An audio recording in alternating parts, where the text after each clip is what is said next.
Va a llegar el día cuando los reyes se arrodillen delante de Jesús y toda lengua confesará que Jesucristo es el Señor, para la gloria del Padre.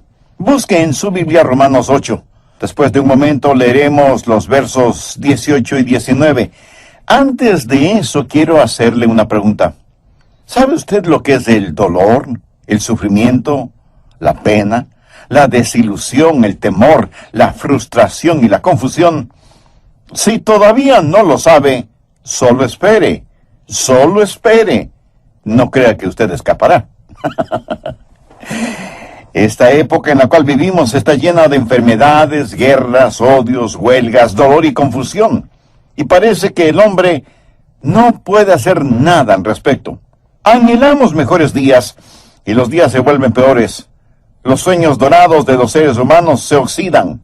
El ansiado millennium se ha convertido en pandemonium. ¿Qué tiene la Biblia que decir acerca de todo esto? Bien, veamos Romanos 8, versos 18 y 19.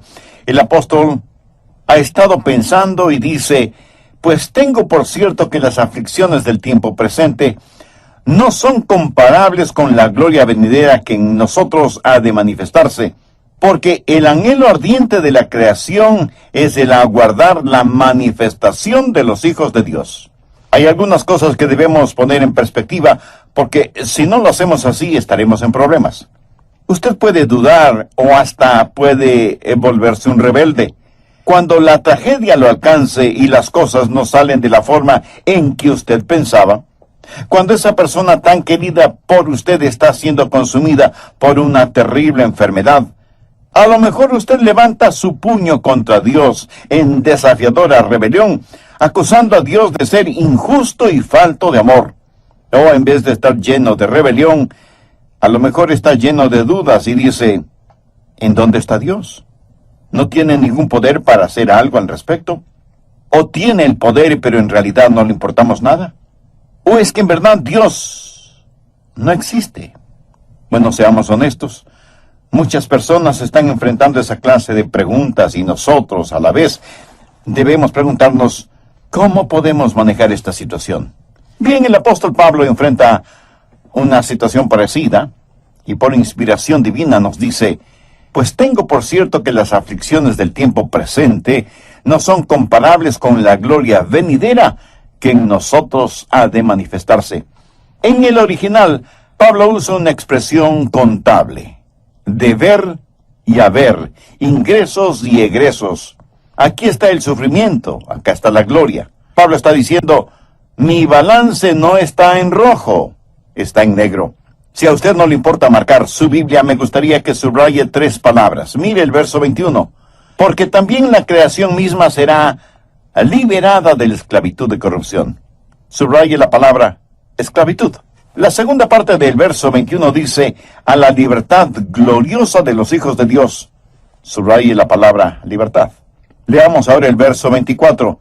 Porque en esperanza fuimos salvos. Pero la esperanza que se ve no es esperanza, porque lo que alguno ve, hay que esperarlo. Subraye la palabra esperanza. Ahora ponga esas 3 palabras en su corazón y en su mente: esclavitud, libertad y esperanza. Y entonces usted entenderá acerca del sufrimiento, aprenderá acerca del sufrimiento y descubrirá por qué encima de circunstancias adversas está Dios. Y Dios es un Dios bueno. Veamos el significado de esclavitud. La esclavitud tiene que ver con la maldición del pasado. Mire a su alrededor. Hay algo desesperadamente malo en el mundo. ¿Qué es? Es la maldición que pesa sobre nuestro mundo. El versículo 20 dice: porque la creación fue sujeta a vanidad, no por su propia voluntad, sino por causa del que la sujetó en esperanza. Aquí, al decir la creación, se refiere a todo lo que Dios creó. Y la palabra vanidad hace referencia a todo aquello que es inútil, frívolo, sin sentido. Y en el verso 21 leemos: porque también la creación misma será libertada de la esclavitud de corrupción. ¿Qué es la esclavitud de corrupción y cómo se originó? ¿Qué es lo que ocasiona toda esta confusión, enfermedades, guerras, disensiones y sufrimientos? ¿Por qué las tenemos? ¿Por qué hay una maldición sobre la raza humana a causa del pecado? Dios hizo un mundo perfecto, pero el pecado entró en el mundo. Adán pecó, y cuando pecó, arrastró con él a toda la creación. Y de inmediato surge una pregunta: ¿por qué Dios le permitió?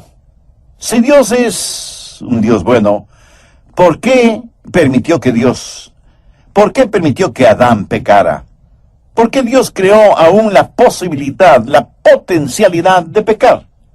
Pero ya que las cosas están como están, ¿por qué Dios no hace algo al respecto? Bien, pensemos sobre esto. Dios lo hizo todo, ¿verdad? El pecado es algo. Y algunos dicen, entonces Dios hizo al pecado. Si Dios es el autor de todo y el sufrimiento es algo, entonces Dios es el autor del sufrimiento. ¿Se da cuenta cómo trabaja nuestra mente? Pero cuando decimos eso, nos metemos en un problema. Antes de la creación no había nada, excepto Dios. El pecado es algo. Todas las cosas proceden de Dios, por lo tanto, el pecado procede de Dios. Antes no había nada, ahora hay maldad y dolor, llanto y sufrimiento. Entonces, estas cosas proceden de Dios. ¿Cómo Dios puede permitir tales cosas? Si somos honestos, tenemos que reconocer que esa es una pregunta difícil. Y de eso está hablando el apóstol Pablo, para que nosotros podamos entender este asunto del sufrimiento. Otra vez repito que Dios es el autor de todo. Y Dios lo hizo todo absolutamente perfecto. Hizo al hombre y a la mujer, y los puso en un medio ambiente perfecto. Y ese Dios perfecto les dio al hombre y a la mujer perfecta libertad. El Dios perfecto hizo a la pareja perfecta, la puso en el lugar perfecto y les dio perfecta libertad. Extraordinario, ¿no le parece? Ahora, ¿por qué Dios hizo al hombre perfectamente libre? ¿Cuál es el más alto, el más grande, el supremo bien? El amor. Y Dios es un Dios de amor. Escúcheme, ¿de qué sirve el amor si no hay nadie a quien amar? O no hay amor para dar y no hay amor para recibir. Una canción no es una canción hasta que alguien la cante. Una campana no es una campana hasta que alguien la haga sonar. El amor no es amor hasta que lo dé y lo reciba. Dios quiere amor. Por eso creó a Adán y Eva, para amarles y para que ellos le amen. ¿Pero por qué los hizo perfectamente libres? Porque el amor a la fuerza no es amor. Un amor forzado es una contradicción de términos. Dios tiene que darnos libertad para que podamos amar. Para poder escoger lo bueno, debemos tener la libertad de escoger lo malo. De lo contrario, la opción de escoger lo bueno no es opción de ninguna manera. Dios hizo al hombre y a la mujer perfectos, los puso en un perfecto medio ambiente, el jardín del Edén, les dio perfecta libertad para que tengan la libertad de escoger, y ellos escogieron el pecado, escogieron la maldad, y cuando hicieron eso, toda la creación cayó bajo lo que la Biblia llama la esclavitud de corrupción. En 1985 hubo un devastador terremoto en la Ciudad de México. Periodistas y reporteros de radio y televisión de todo el mundo fueron a cubrir ese evento, y las cámaras de televisión de la cadena informativa SIN, siglas en inglés de Noticias Internacionales Sindicalizadas, mostraban las imágenes de ese formidable desastre y ponían al final de cada informativo las palabras cortesía de SIN, SIN. Ahora escúcheme. En inglés la palabra sin significa pecado.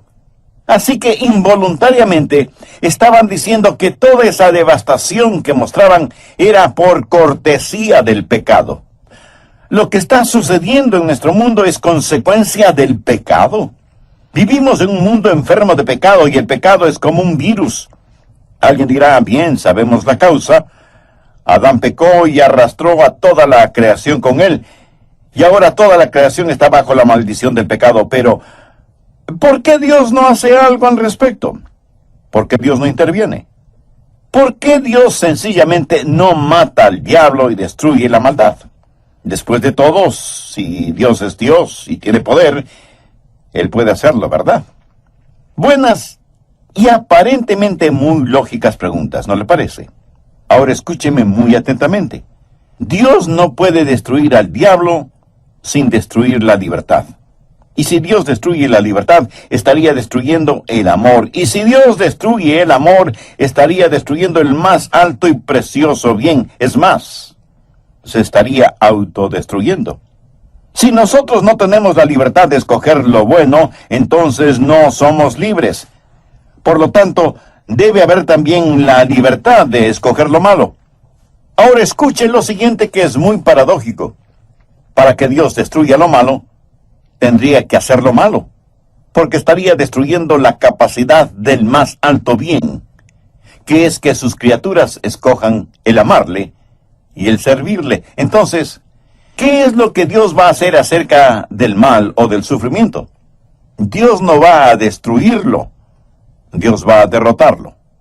Hubo dos jardines: el jardín del Edén, en donde estuvo el primer Adán, y el jardín de Getsemaní, en donde estuvo el segundo Adán. Y el Señor Jesús, el mismísimo Hijo de Dios, puso el pecado sobre sí mismo y lo llevó hasta la cruz. Y en esa cruz murió por causa del pecado suyo y del pecado mío. Por lo tanto, Dios, por medio de Cristo y de su gracia maravillosa, triunfará sobre todo. Recuerde que estamos hablando de la esclavitud, la maldición del pecado. Cuando Adán pecó, arrastró a toda la creación con él. ¿Cuál es esa esclavitud de corrupción de que habla el verso 21? Permítame decirle lo que le pasó a la creación. ¿Quiere saber por qué los periódicos publican lo que publican? Porque hay una maldición. La maldición del pasado está sobre todas las cosas. Hay una maldición sobre el reino animal. Anote Génesis 3:14. Y Jehová dijo a la serpiente: por cuanto esto hiciste, maldita serás entre todas las bestias. La realidad es que no solo la serpiente fue maldecida, sino todo el reino animal. Y lo que muchos llaman la supervivencia de los más aptos, no es más que el gemido de la creación que está maldecida. Cuando Dios hizo la creación, puso a los animales en el jardín del Edén.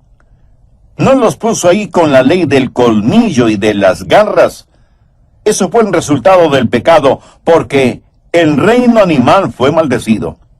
El reino mineral está bajo maldición. Veamos Génesis 3:17. Y al hombre le dijo: por cuanto obedeciste a la voz de tu mujer y comiste del árbol de que te mandé diciendo, no comerás de él, maldita será la tierra por tu causa, con dolor comerás de ella todos los días de tu vida. Esa es la razón por la que tenemos todos esos problemas ecológicos que se han vuelto una gran preocupación política. Los desiertos, las tierras inservibles, los lugares erosionados, es porque Dios maldijo al reino animal, al reino mineral y al reino vegetal. Vea lo que dice Génesis 3:18. Espinos y cardos te producirá, y comerás plantas del campo. Este mundo, que debería ser un verdadero jardín del Edén, se ha convertido en un jardín de hierba mala. ¿Ha notado cómo crece la hierba mala en los jardines sin que nadie la siembre? Y qué difícil es hacer crecer vegetales. Pero no solo eso. Hay una maldición sobre la humanidad. El hombre debía haber tenido dominio sobre la tierra. ¿Por qué y cómo hizo Dios a Adán y Eva? Génesis 1:26 tiene la respuesta. Entonces dijo Dios: hagamos al hombre a nuestra imagen, conforme a nuestra semejanza, y señoree en los peces del mar, en las aves de los cielos, en las bestias, en toda la tierra, y en todo animal que se arrastra sobre la tierra. Pero el hombre, en verdad, no tiene dominio sobre la tierra. ¿Por qué? Por culpa del pecado. El hombre es moralmente depravado. Su mente, como la tierra, es un jardín de hierbas malas. Su imaginación es malvada. Mire las revistas que se venden por todas partes. pura basura pornográfica y barata. El hombre está emocionalmente perturbado. La psicosis y las neurosis son una realidad porque hay pecado en la vida del hombre. El ser humano está moralmente depravado, emocionalmente perturbado y físicamente contaminado. ¿Por qué nuestros cuerpos se van acabando? Veamos lo que dice Romanos 5:12. Por tanto, como el pecado entró en el mundo por un hombre, y por el pecado la muerte, su fuente genética está contaminada. La semilla de la muerte está en usted. Usted está muriendo. Yo estoy muriendo. Todos tenemos una enfermedad fatal y terminal, la muerte, que es causada por el pecado. Y nadie, escúcheme bien, absolutamente nadie escapará de la muerte. Volvamos a Romanos 8, verso 23. Y no solo ella, sino que también nosotros mismos que tenemos las primicias del Espíritu, nosotros también gemimos dentro de nosotros mismos, esperando la adopción, la redención de nuestro cuerpo. Mi espíritu ya es salvo, pero mi cuerpo no todavía. Aún no está redimido. Lo mismo sucede con usted. Estamos esperando la redención de nuestros cuerpos, pero ya tengo las primicias del Espíritu en mi corazón. Cuando recibí al Señor Jesucristo como mi Salvador y Señor en forma personal, el Espíritu Santo vino a morar en mí. Pero yo vivo en un cuerpo que gime exactamente como usted. Por favor, busque Romanos 8, versos del 21 al 23. Porque también la creación misma será libertada de la esclavitud de corrupción y la libertad gloriosa de los hijos de Dios. Porque sabemos que toda la creación gime a una, y aún está con dolores de parto hasta ahora. Y no solo ella, sino que también nosotros mismos, que tenemos las primicias del Espíritu, nosotros también gemimos dentro de nosotros mismos, esperando la adopción, la redención de nuestro cuerpo. Hay un mejor día que se aproxima. Toda la creación gime y suspira, y está abrumada con dolor y angustia. El tratar de salvar a este mundo con programas ecológicos o medidas políticas es como tratar de arreglar las sillas en la cubierta del Titanic mientras el barco se hunde. Pero cuando Jesús regrese va a cambiar todo. Y esta creación está esperando con los brazos extendidos la segunda venida de Cristo. La Biblia dice que cuando Jesús regrese, los árboles del campo aplaudirán. Y la tierra estará llena del conocimiento de Dios como las aguas cubren la mar. Cuando Jesús regrese, habrá cambios en el reino animal. Anote Isaías 11, del 6 al 11.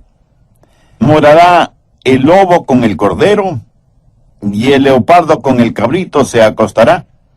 El becerro y el león y la bestia doméstica andarán juntos, y un niño los pastoreará. La vaca y la osa pasarán, sus crías se echarán juntas, y el león como el buey comerán paja. Y el niño de pecho jugará sobre la cueva del áspid, y el recién destetado extenderá su mano sobre la caverna de la víbora. No harán mal, ni dañarán en todo mi santo monte, porque la tierra será llena del conocimiento de Jehová, como las aguas cubren el mar. El reino animal será cambiado, así como el reino mineral. Anota Isaías 35:1. Se alegrará en el desierto y la soledad. El yermo se gozará, y florecerá como la rosa. El reino vegetal también será cambiado, de acuerdo a lo que nos dice Isaías 55, los versos 12 y 13. Porque con alegría saldréis, y con paz seréis vueltos. Los montes y los collados levantarán canción delante de vosotros, y todos los árboles del campo darán palmadas de aplauso. En lugar de la zarza crecerá ciprés, y en lugar de la ortiga crecerá arrayán, y será Jehová por nombre, por señal eterna, que nunca será raída. Y el reino humano también será cambiado. Nuestros cuerpos van a ser redimidos. De acuerdo a lo que dice Romanos 8:23, estamos esperando por la redención de nuestros cuerpos. El doctor Vance Havner solía decir, usted no será llevado al cielo como que si fuera un montón de hierro viejo. Usted va a tener un cuerpo como el glorioso cuerpo de Cristo. Por eso es que Romanos 8:18 dice, pues tengo por cierto que las aflicciones del tiempo presente no son comparables con la gloria venidera que en nosotros ha de manifestarse. Porque vamos a ser como Jesús. Por esa razón el salmista dijo, estaré satisfecho cuando despierte a tu semejanza. Y este gran y querido Dios que nos ha redimido va a transformar cada gemido en un aleluya, y cada lágrima en una perla, y cada calvario en una pascua, y cada puesta de sol en una salida de sol, cuando Jesús regrese. Bien, ¿recuerda cuáles fueron las palabras que le pedí subrayar en su Biblia en el programa anterior? La primera fue esclavitud, la segunda palabra fue libertad, y la tercera palabra fue esperanza. Ahora ponga atención. Primero, la maldición del pecado, o sea, esclavitud. Segundo, la conquista de mañana, o sea, libertad. Y tercero, la consolación presente, o sea, esperanza. Recuerde que los gemidos que soportamos son temporales y que la gloria que esperamos es eterna. Por eso el apóstol Pablo dijo, pues tengo por cierto que las aflicciones del tiempo presente no son comparables con la gloria venidera que en nosotros ha de manifestarse. Hay 3 gemidos que el apóstol menciona en este capítulo 8 de Romanos. Verso 22 dice, porque sabemos que toda la creación gime a una y está con dolores de parto hasta ahora. Todo lo que Dios creó está lleno de dolor a causa del pecado.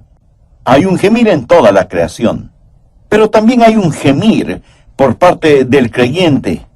En el verso 23 leemos, y no solo ella, sino también nosotros mismos, que tenemos las primicias del Espíritu, nosotros también gemimos dentro de nosotros mismos.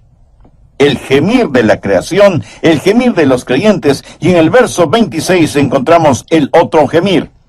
Y de igual manera el Espíritu nos ayuda en nuestra debilidad. El Espíritu mismo intercede por nosotros con gemidos indecibles.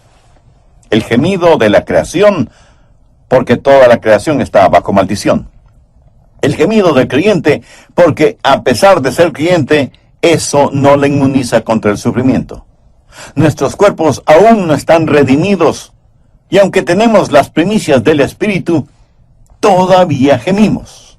Y el gemido del Consolador, el Espíritu Santo, quien está ahí con nosotros, es como si fuera el médico de la familia, junto a nuestra cama. Jesús se refirió al Espíritu Santo como el Consolador. Eso significa que es alguien que está al lado nuestro para ayudarnos. Sí, nosotros sabemos lo que es el sufrimiento, sabemos lo que es el dolor y la pena. Pero eso no es el final de la historia, sino, pues tengo por cierto que las aflicciones del tiempo presente no son comparables con la gloria venidera que en nosotros ha de manifestarse. Los gemidos que soportamos son temporales. Note lo que Pablo dice, las aflicciones del tiempo presente.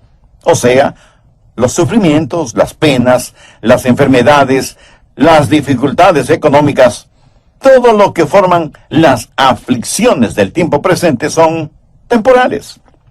Pero el Espíritu Santo conoce nuestras enfermedades, dolencias y dificultades y gime e intercede por nosotros con gemidos indecibles. Esto quiere decir con palabras y sentimientos que solo Él puede expresar.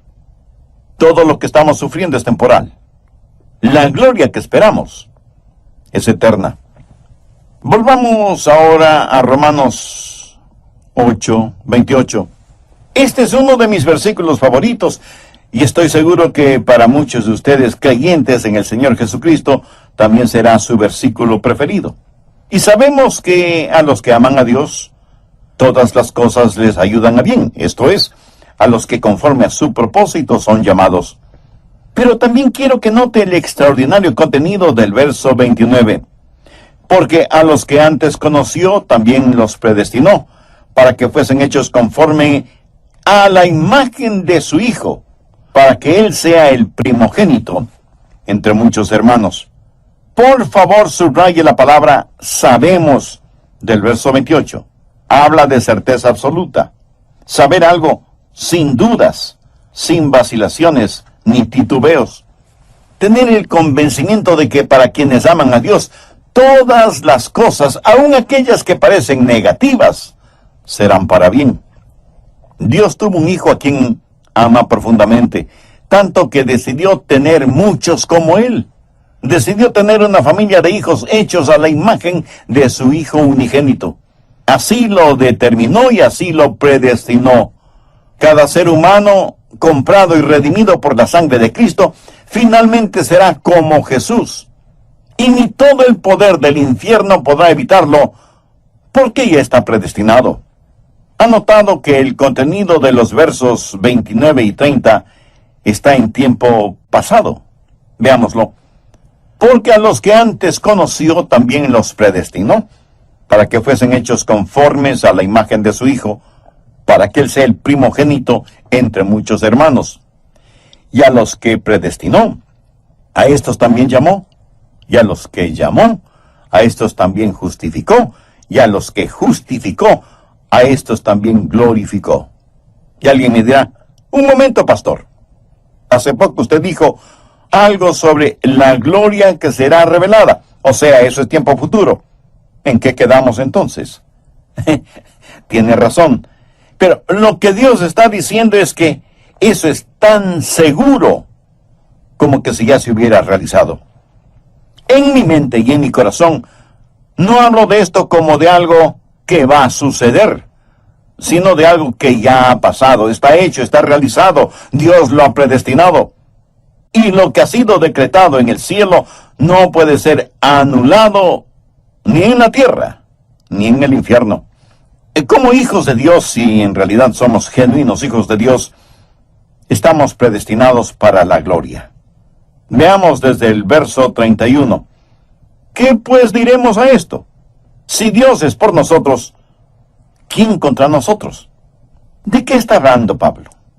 Está hablando de sufrimiento, de dolor, de vicisitudes, y continúa diciendo, el que no escatimó ni a su propio Hijo, sino que lo entregó por todos nosotros, ¿cómo no nos dará también con Él todas las cosas? ¿Quién acusará a los escogidos de Dios? Dios.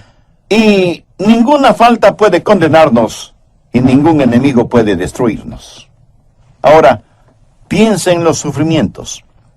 Pablo nunca los negó. Por el contrario, los enfrentó.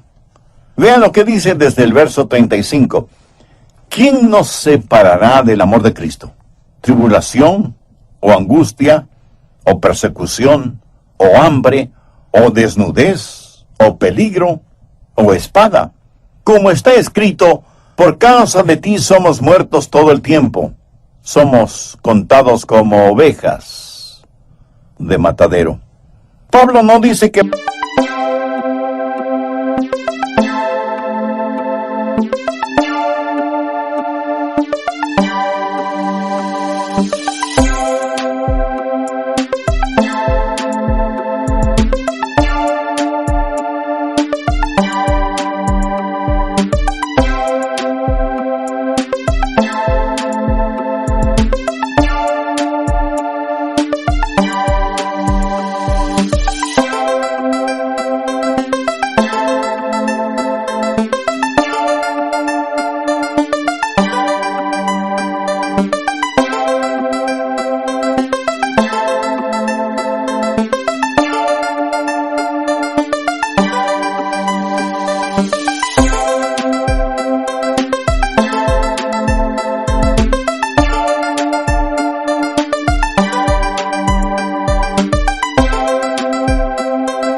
vamos a escapar de todas estas cosas. Dice que en todas estas cosas. Verso 37. Antes, en todas estas cosas somos más que vencedores. Eso quiere decir que en los últimos segundos del juego anotará la canasta o el gol que dará la victoria a su equipo. No necesariamente. En todas estas cosas somos más que vencedores por medio de aquel que nos amó, por lo cual estoy seguro que ni la muerte, ni la vida, ni ángeles, ni principados, ni potestades, ni lo presente, ni lo porvenir, ni lo alto, ni lo profundo, ni ninguna otra cosa creada nos podrá separar del amor de Dios, que es en Cristo Jesús, Señor nuestro. Él no está diciendo que como hijos de Dios no vamos a sufrir, pero dice que estamos predestinados para la gloria y que los sufrimientos del tiempo presente ni siquiera se pueden comparar con la gloria que será revelada en nosotros. La primera palabra, esclavitud, es la maldición del pecado. La segunda palabra es libertad, es la conquista de mañana. La tercera palabra es esperanza, es el consuelo presente. Nosotros sabemos que nada nos puede separar del gran amor de Dios. ¿No se siente feliz de ser salvo? Aleluya. Amigas y amigos que me están escuchando, creo que este es el momento en que usted debe tener las cuentas claras con Dios. Estoy seguro que entre los miles de personas que oyen este programa, alguien habrá que quiera recibir a Cristo en el corazón y tenerlo como Salvador y Señor. Y es mi divina responsabilidad el decirle que usted es pecador por naturaleza, por nacimiento, por práctica y por voluntad. Usted ha quebrantado las leyes de Dios y ese Dios santo y justo juzgará su pecado. Si usted muere sin ser salvo, enfrentará una eternidad en el infierno, separado de Dios. Ahora, sé que lo que estoy diciendo no es agradable para muchos seres humanos, pero no por eso deja de ser la verdad. Tengo el compromiso sagrado delante de Dios de darle a conocer a usted todo el consejo de Dios. Y si bien es cierto que Dios es un Dios de amor, jamás debemos olvidar que también es un Dios de justicia. La palabra de Dios no es primordialmente para que se sienta bien y cómodo en su vida espiritual. Es más bien para que se sienta mal. Porque solo cuando el Espíritu Santo nos incomoda espiritualmente y nos convence de nuestro pecado, estamos más sensibles a la voz y a las demandas de Dios en nuestras vidas. La Biblia dice que Dios no quiere que nadie se condene, que nadie se pierda. Por eso envió a su amado Hijo, el Señor Jesucristo, para que Él sea nuestro sustituto para pagar la culpa de nuestras transgresiones y darse como sacrificio en la cruz del Calvario. La palabra de Dios nos dice en 2 Corintios 5:21, al que no conoció pecado, y se refiere al Señor Jesucristo, por nosotros lo hizo pecado para que nosotros fuésemos hechos justicia de Dios en él. Jesús llevó sus pecados y los míos a la cruz. Y ahí al derramar su sangre hizo expiación por nuestros pecados. O sea, Él ya sufrió en lugar nuestro lo que nosotros debíamos haber sufrido como consecuencia de nuestras maldades. Él murió por usted. Y si usted acepta la muerte expiatoria de Jesús y por fe le recibe en su corazón como Salvador y Señor, le puedo asegurar con la autoridad de la palabra de Dios que Él le salvará, le predestinará y le guardará para su gloria. Si usted quiere hacer esa decisión espiritual ahora mismo, le invito a orar de la siguiente manera. Yo le voy a guiar en una breve oración, pero usted puede usar sus propias palabras y puede orar en voz alta o en voz baja, o si lo prefiere, puede orar silenciosamente en la intimidad de su corazón, pero ore con fe.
Ore sinceramente y con convicción.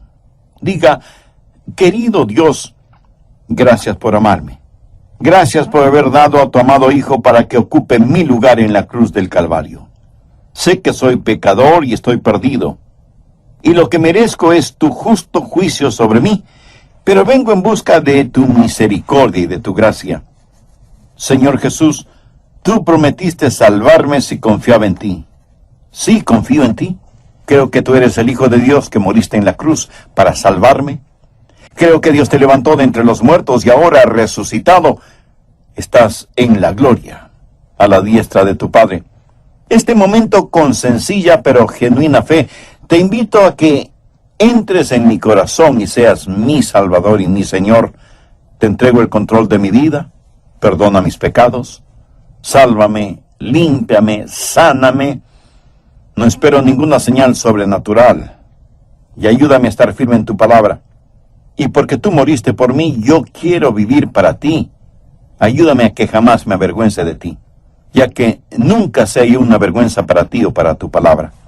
Gracias por amarme, por perdonarme, por salvarme, por predestinarme para ser partícipe de tu gloria en la eternidad. Lo pido en tu santo nombre.